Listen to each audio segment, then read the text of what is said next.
ito mga ka-idol, dumating na yung installer natin sa ano, sa fake grass.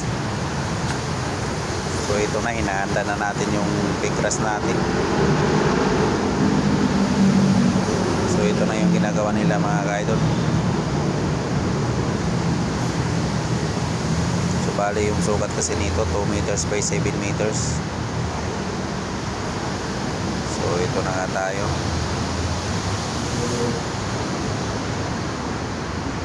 So binabawasan na nila para ano,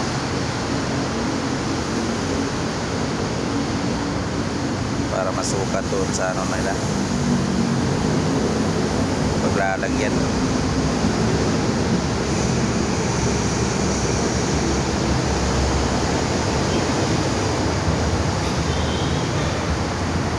So ayan na, pinipix na nila dyan sa may puno kasi yung area natin may maraming puno ng mahogany.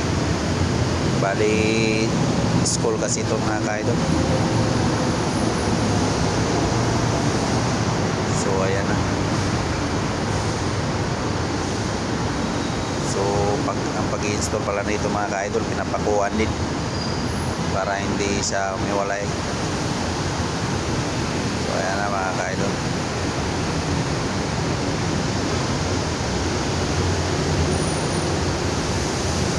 So parang tuturin siya na damo mga ka-idol, oh.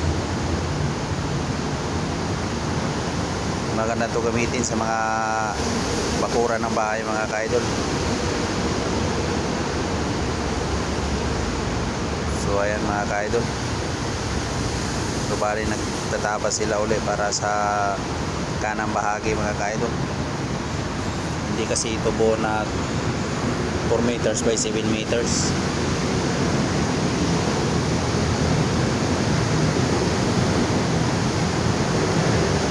So ayan, iniiwa na nila.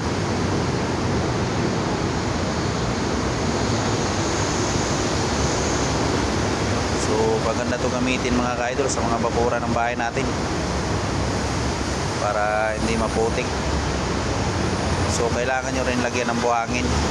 Pag maglalagay kayo ng fake grass, kailangan may buhangin din kasi para hindi siya puputik. Mga ka-idol, malapit na tayo matapos. So yan na yung resulta niya mga ka-idol. So ito na lang kasi na area ang nahuli kasi naubusan tayo ng fake grass sa kabila. So naglalagay na siya ng pandikit. So kailangan natin dikitan yung lugtungan yan mga ka-idol para hindi siya umiwalay.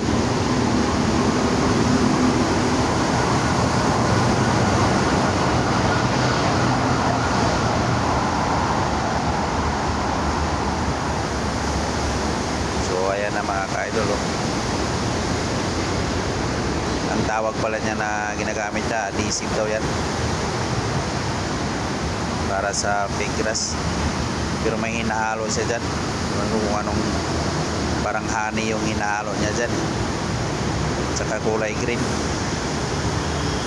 So ayan na, kinakalat-kalat niya mga ka-idol.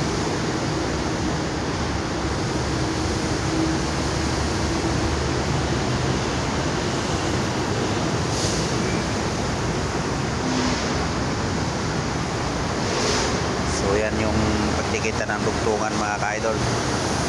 So ayan na, oh. Parang wala ring dugtong. So ganyan yung ginagawa niya.